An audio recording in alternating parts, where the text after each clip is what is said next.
The difference between an interview and an interrogation is that an interview is a general fact-finding process. It's a fishing expedition, basically trying to find out what happened, who, what, when, where, how, why.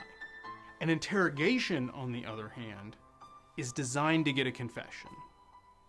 In an interrogation, they've already decided that you're guilty, and they come in there with one goal, and that's to get you to confess.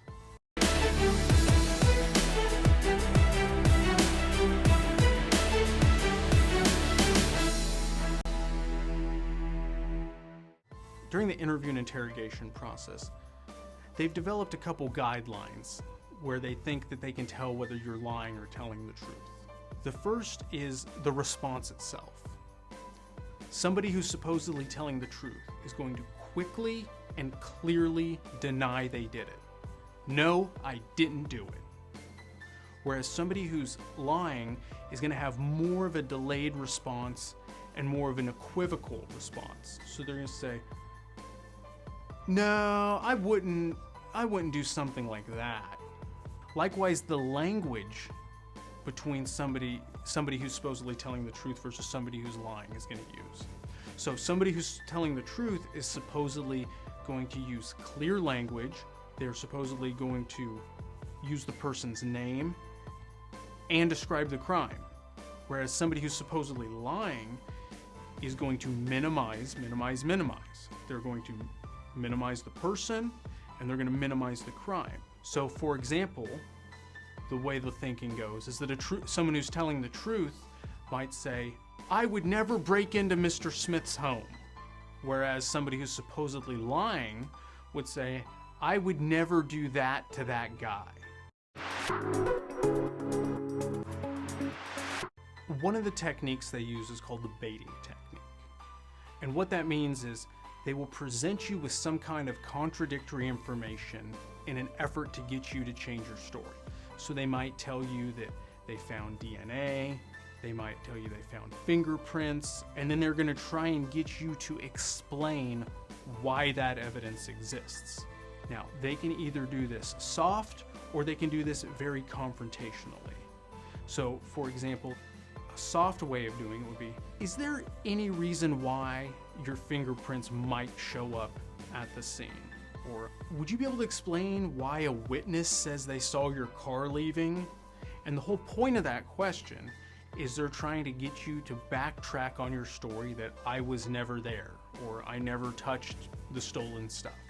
The more confrontational way for them to do it would be to just directly lie to you and say, we have a witness that saw you there. Why would that witness say that? And again, both statements have the same point. They're trying to get you to backtrack on your story and contradict something that you've said earlier. Remember, everything you say will be used against you. Anything that can be twisted will be twisted against you. Don't try and talk your way out of anything. Ask for an attorney and shut up. They can make promises that, well, I'm going to put in a good word with the judge for you, or things are just going to go easier on you if you confess. Because always remember, you don't have to make any statements.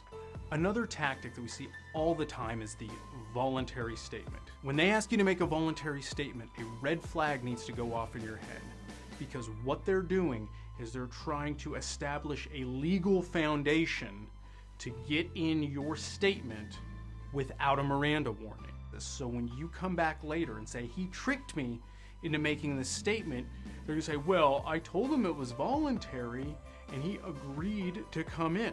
So keep in mind, a voluntary statement can be at your house, it can be over the phone, or it can be at the station. You need to be very careful when you hear the term voluntary.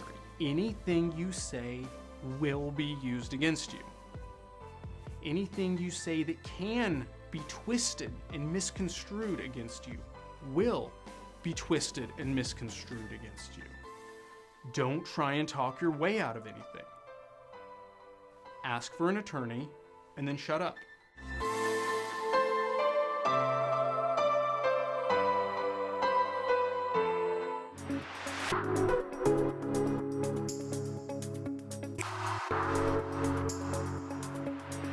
you.